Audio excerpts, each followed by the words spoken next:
Alamin muna natin ang lagay ng panahon dyan sa Pag-asa si Denise Osorio ng PTV sa Balitang Pambansa Live. Denise. Naomi, maulan ng iba't ibang bahagi ng bansa pero hindi yan dahil sa bagyo, kundi dahil sa tatlong iba't ibang weather systems. Wala pang bagyo, pero kaliwat kanan na ang pagbaha sa ilang mga lugar ng bansa dahil sa tuloy-tuloy na pag-ulan dulot ng shear line, intertropical convergence zone at hanging amihan. Shear line ang nagpapaulan sa ilang bahagi ng Region 2 gaya ng Isabela, Quirino at Aurora. Malamig na hanging amihan naman ang nagpapaulan sa ilang bahagi ng Cagayan Valley, Ilocos Region at Cordillera.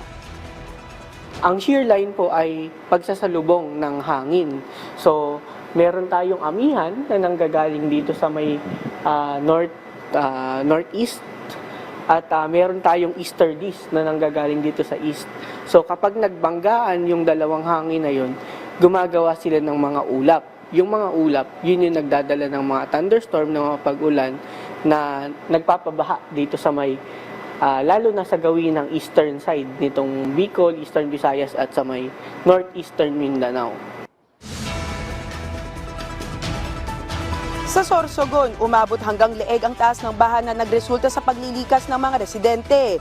Ang mga lugar tulad ng Del Gallego, Camarines Sur at Catanduanes ay nakaranas din ng pagbaha dulot ng patuloy na ulan, kaya't ang mga residente sa mga mabababang lugar ay kailangang mag-ingat. Sa Sarangani Province, isang paaralan ang binaha at inasahan din ng pagtaas ng mga alon at peligro ng bagbaha. Sa Camarines Norte naman, nasa 553 pamilya o kabuuang 1,305 na mga individual ang nailikas sa 19 na evacuation centers sa lalawigan at patuloy ang mga paghahanda para sa mga posibleng panganib ng pagbaha at landslide. Sa shear line po, katulad nitong mga nangyari ng nakaraang araw, more than 24 hours tumatagal ang kaulapan natin over yung ating mga areas na concerned.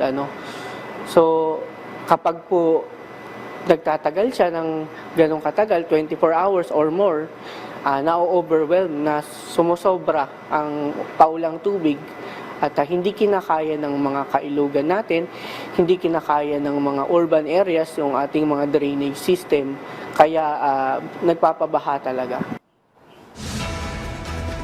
Samantala, ang Ilocos Region at ang natitirang bahagi ng Central Luzon ay nakakaranas ng cloudy skies at mga isolated light rains dulot ng northeast monsoon. Habang sa ilang mga lugar ng Mindanao, inaasahan ang mga localized thunderstorms na magdudulot ng mga isolated rain showers at posibleng mga flash floods. Nagdudulot naman ng mga katamtaman hanggang malalakas na alon sa silangang bahagi ng Luzon na medyo mapanganib sa mga mangingisda at mga sasakyang pandagat.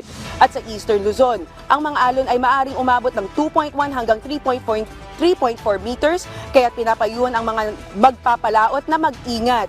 Para naman sa walang pasok sa mga apektadong lugar, suspendido ang klase sa lahat ng antas, pampubliko at pribadong paaralan sa Albay, sa Camarines Norte, sa bayan ng Castilla sa Sorsogon, sa bayan ng Santa Cruz sa Marinduque, sa bayan ng Balete sa Aklan at sa bayan ng Boljoon sa Cebu.